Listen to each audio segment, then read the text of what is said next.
இன்றைக்கி பார்த்திங்கன்னா ஆவாரம்பூ சட்னி செய்ய போகிறேன். அதுக்கு ஆவாரம்பூ இவ்வளோ பொரித்து சுத்தம் பண்ணி வச்சுக்கிறேன்.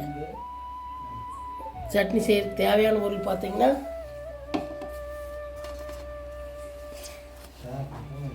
பத்து 20 சின்ன வெங்காயம், கொஞ்சம் கருவேப்பிலை, ஒரு 2 வரமிளகா, கொஞ்சம் 1/4 மூடி தேங்காய், கொஞ்சம் புளி, 1 ஸ்பூன் கடலைப்பருப்பு, 1 ஸ்பூன் உளுந்தம்பருப்பு, ஒரு 4-5 பல் பூண்டு. இதெல்லாம் போட்டு எப்படி செய்யணும்னு காமிக்கிறேன். அடுப்பு பற்ற வச்சு வடைச்சட்டி வச்சுக்கலாம். கொஞ்சமாக எண்ணெய் ஊற்றிக்கலாம். உளுந்தையும் கடலைப்பருப்பையும் போட்டு வறுத்துக்கலாம்.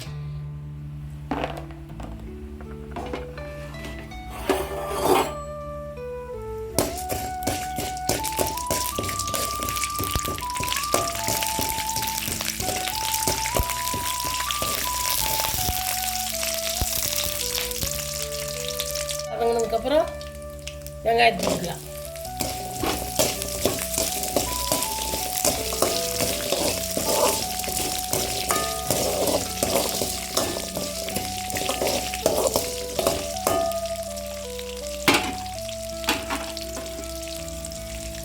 பூண்டையும் போட்டுக்கலாம்.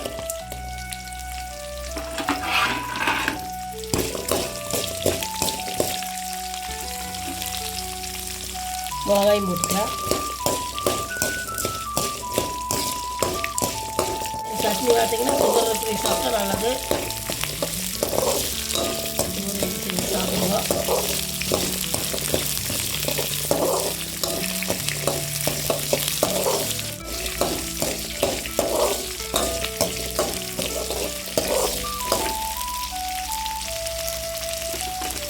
கருவேப்பிலை போட்டுக்கலாம்.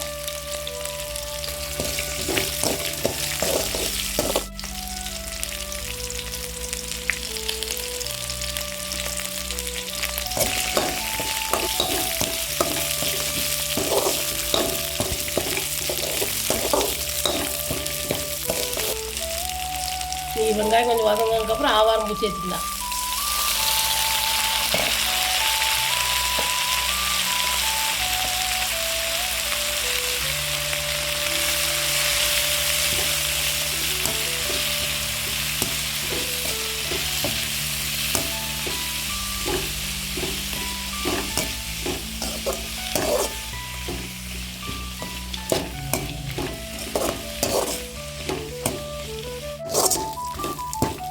ஆவாரம்பூ இந்த அளவுக்கு வதங்கிடுச்சு.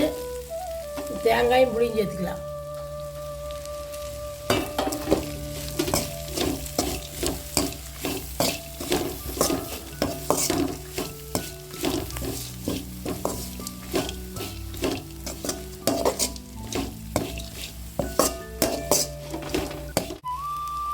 வதங்கிடுச்சு. அடுப்பு ஆஃப் பண்ணிடலாம்.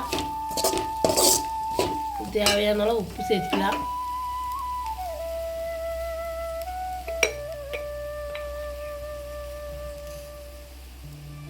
தேவையான உப்பு சேர்த்துக்கலாம்.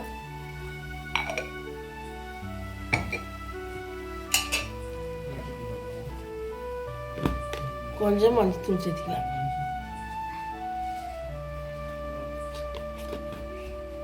நீ ஆறுனதுக்கப்புறம் அரைச்சிக்கலாம்.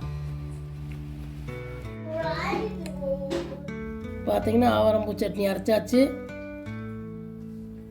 எங்கள் சாப்பாட்டுன்னு கொஞ்சம் கெட்டியை வச்சுன்னு நாங்கள் தோசைக்கு கொஞ்சம் இதாக வச்சுருக்குறோம். இதெல்லாம் சாப்பிட்லாம். தோசை, இட்லி, சாப்பாடு எல்லாம் சாப்பிடலாம். சுகர் இருக்கிறதுக்கு நல்லது. ஆவாரம்பூ டீ போட்டு குடிக்கலாம். குழந்தைகளுக்கெல்லாம் அரைச்சி பூசலாம். ரொம்ப நல்லது. நீங்களும் செஞ்சு பாருங்க. செஞ்சு பார்த்துட்டு வீடியோ பிடிச்சிருந்தா லைக் பண்ணுங்கள், ஷேர் பண்ணுங்கள், சப்ஸ்கிரைப் பண்ணுங்கள்.